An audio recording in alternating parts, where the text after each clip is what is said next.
लेकिन उस सपा बस और उसका रिजल्ट भी आया है। बीएसपी के आज 10 एमपी हैं। वो था गठबंधन पावरफुल, और आज उनका एक विधायक है, और वो विधायक भी उमाशंकर सिंह अपनी दम पर हैं। तो इंडी कोई चैलेंज नहीं है, चैलेंज सपा बसपा गठबंधन था, जिसमें भी मोदी जी के नेतृत्व में हम लोग उत्तर प्रदेश में बहुत अच्छा किए। अब इसी से अंदाज लगा लो कि वो गठबंधन प्रभावशाली था। 10 एमपी बीएसपी के और 5 समाजवादी पार्टी के आए, 15। और इसलिए अब चैलेंज नहीं है कि अब बीएसपी साथ में नहीं है उनके, और बहन जी ने कह भी रखा कि वो अकेले चुनाव लड़ेंगे।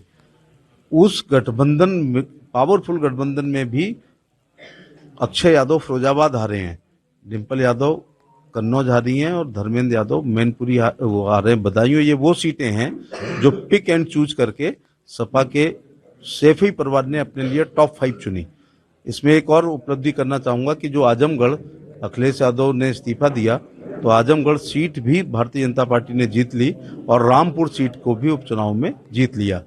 तो गठबंधन वो प्रभावशाली था, अब वो गठबंधन है नहीं है। बाकी इंडी में जो हैं उनके ना तो यूपी में एडमायरर है ना वोटर है। ममता बनर्जी का एक भी वोट नहीं है, ना प्रशंसक हैं लोग और ना उनके वोटर हैं।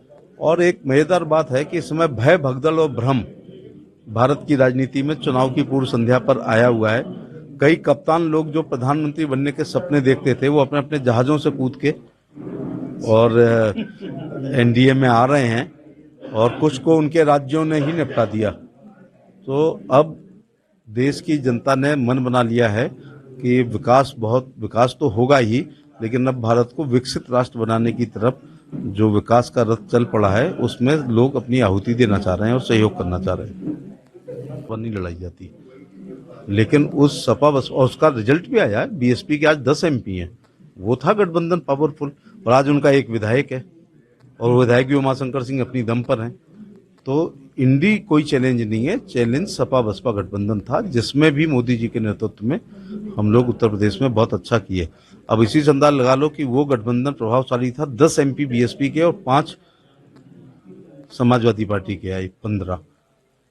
और इसलिए अब चैलेंज नहीं है कि अब बीएसपी साथ में नहीं है उनके, और बहन जी ने कह भी रखा कि वो अकेले चुनाव लड़ेंगे।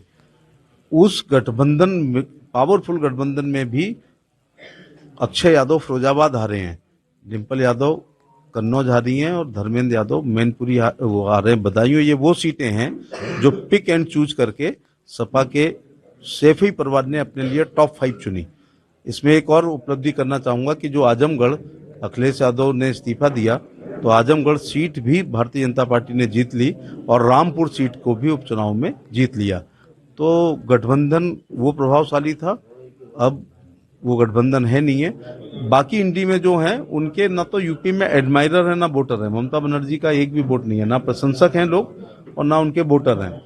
और एक मजेदार बात है कि इस समय भय, भगदड़ और भ्रम भारत की राजनीति में चुनाव की पूर्व संध्या पर आया हुआ है।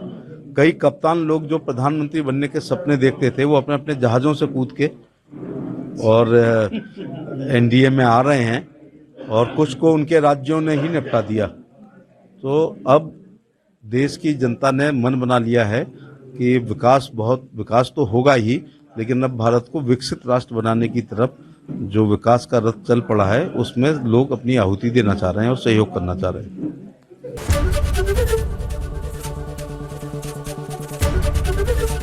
एबीपी गंगा, खबर आपकी, जुबान आपकी।